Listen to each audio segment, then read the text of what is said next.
We are Steve and Jill. Together, we've been buying and reselling land since the 90s. Our data-centric approach leaves our buyers asking, how can you sell it so cheap?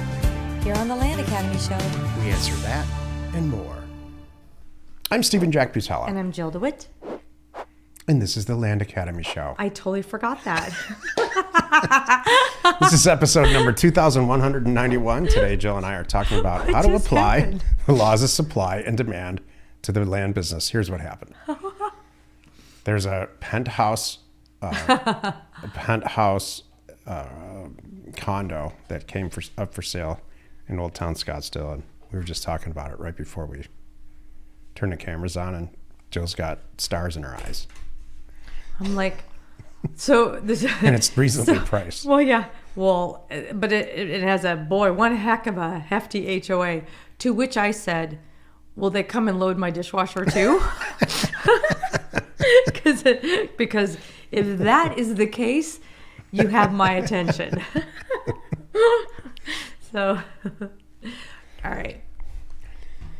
Today we're talking about, we're talking about, of course, how to apply the laws of supply and demand to the land business. I'm going to add real quick. This came up in conversation. I got this new book about investing. Oh, like, Jill, why would you be reading a book about investing? Like, hold on, everybody. I think that's great. Thank you. I love that and about you. It's written by a woman, but she's covering everything. It's beginner and intermediate level on everything you can think of, including bonds and stocks and, you know, all the different kind of funds that are out there. So she was making, I'm just only in the beginning of the book, and she's making some generalizations about the real estate market, to which we know very well, and supply and demand. And so we had a conversation, so we decided, let's talk about it here. Each day on the show, we answer a question from our Land Academy member Discord forum, take a deep dive into land-related topics by popular request. Okay. So Ram wrote, if a zip code has a strong 12-month history of sales, but no current listings, you're answering the question. Is that a good market to mail to? I would think. I'd be like, hang up right now and go do it. Yeah, I would think so, but that seems to fail the regular green test. Since the realtor data is pulling homes and not just land, I wonder how relevant the regular green test is in such markets where demand for land is clearly outpacing supply. I'm brand new to this, so maybe I'm missing something here. Or am I? No, these are very good questions, and I'm glad you asked it.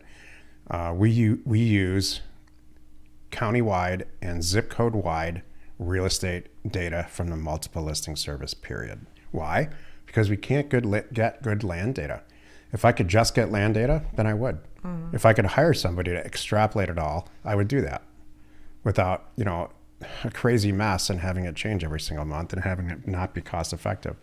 So the real estate data that we're all used to is usually for houses, because that's the majority of how people make money in this industry. There's commercial real estate exceptions, but we won't get into that. So we want to look at the health of the real estate environment within that jurisdiction, not just land. When you stumble on something like this, and the red, green, yellow test would say this is positive, you want to mail it. When you have a lot of completed sales and you have no sales active listings for land, it's for one of two reasons. The market's amazing, which is probably the case, or it's in a zip code that's so urban usually that there's just no land. You find that in sections and zip codes of Los Angeles County where there just is no land. And it passes the red, green, yellow test, but you'll find that out when you go jump into the next step to go do the mailer, and you type in the zip code and data tree, and 16 properties come up. And those are probably incorrectly put into the assessor's database anyway. So there's some urban areas that my guess is this is a very urban area. I love these kinds of questions. Me too. This tells me you're using your head. As you're going through this process, you're utilizing some serious common sense. A lot of sales, no current listings. Is it good or bad? You're going to do great at this. Totally. I don't know what else to say. That was perfect. Today's topic, how to apply the laws of supply and demand to the land business. My first brush on this is Jill's idea for the topic today. My first brush at this was Isn't that obvious? Was that your first brush? What does it say in your book? Yeah, it was kind of a duh moment, and people forget that. That's kind of what I want to talk about this today, because there are many people going, oh, we're feeling it. My land properties are taking longer. This time last year they were flying. And 2 years ago they were really flying off the shelves. So what do I do? Well, hold on a moment. Think about what's going on right now. And when demand is down, so are prices. And what's funny is people are still talking about, this is why this is important too. Every week we have people going, well, shouldn't I offer more? I'm like, why would you? Think about that. Supply and demand is an economics 101 concept.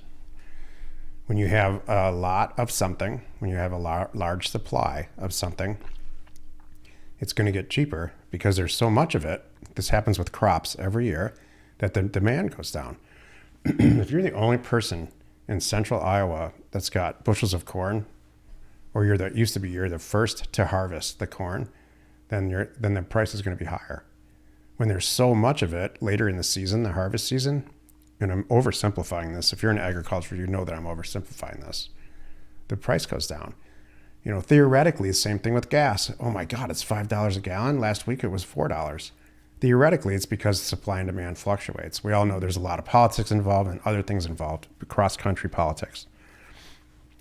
But in general, that's how it is. Every Christmas seems to be some toy that catches on. Everybody wants it, and everybody's racing to the store when they get it to buy it for their kids. So that's a low supply, a high demand. And then the price goes up because it's the last one, and I got this one, and whatever. So and it applies to everything, every single thing. True. If you and two girlfriends walk into the bar and there's 92 handsome guys in there. Oh gosh. You're in demand. Yeah. And their supply is low. To which you could have any drink you want, sit anywhere you want, talk to anybody you want. So it applies to really every single thing. Mm-hmm. For real estate, it's no different. When everybody is interest rates are high compared to what they have been recently in the last 5 years, we've got somewhat of a threat to a recession, where people then are having issues with staying employed, or certain percentage of people. There's just a lot of things changing. AI is changing things. We've got a new administration, and that's making some big changes. So all of that leads to uncertainty, as you can see in the stock market, which makes people more open-minded to selling their property. I'll tell you what pushes somebody to sell their property overnight is, my mortgage used to be $3,000 and now it's $4,000, because I had an adjustable rate mortgage and I didn't know that. I signed one, and now my rate's gone up. And so used to pay $3,000, now I'm paying $4,000. That doesn't work for me financially. I got to sell a house, or I have to get a better mortgage, or make some decisions. And so the aggregate of all that is causing a ton of property to be put on the market right now. Mm-hmm. Land, houses, commercial, all of it. So now there's more supply and less demand. Mm-hmm. And more supply, and there's more properties listed, and more supply. And that allows people like us, and hopefully you, to send out mail or go in on properties that are actually listed for sale and say, no, I think I'm going to tell you the price. Jill's famous for this. That's great. I'm glad you want $500,000 for that, but $380,000 is what I'm ready to pay. I was 50. 50. 50. Jeez, you're harsh. Well, because this is the reality. Because I'm like, I can hang up the phone and call the guy next door, and the guy next door, and the guy next door, and one of them's going to say yes.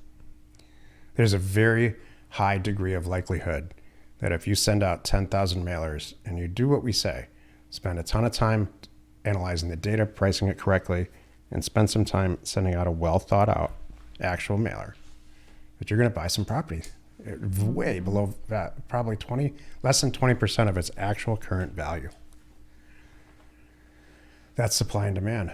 Jill and I always make money when prices are going down.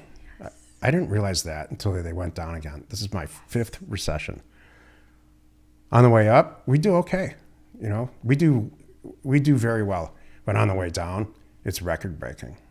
And so what I've noticed, people like Grant Cardone, they're cranking all their stuff up right now. Oh, of course. Because there's so much real estate Stuff to opportunity. buy. It's silly. Totally. The other thing that's happening that's very unique ever is that baby boomers are retiring and they're downsizing. So they're selling a house that their kids grew up in, they have no mortgage on, and they're selling it. And they're downsizing and buying another one. So there's a lot of strange things, strange but very good things that are creating the storm of hypersupply and hypersupply and low demand. In a low demand scenario, you have a lot of opportunity to just beat them up on their price. That's the point I'm trying to make. It does it. People are like, oh, maybe I shouldn't do this. This is a bad time. To which I say, it's a great time. You just need to pay attention and know what you're doing. You know, I've been doing this for a year from now, 2 years from now. Yeah. I don't know when. I don't know exactly when. You watch it more than I do. I watch you. I watch you, and you watch everything.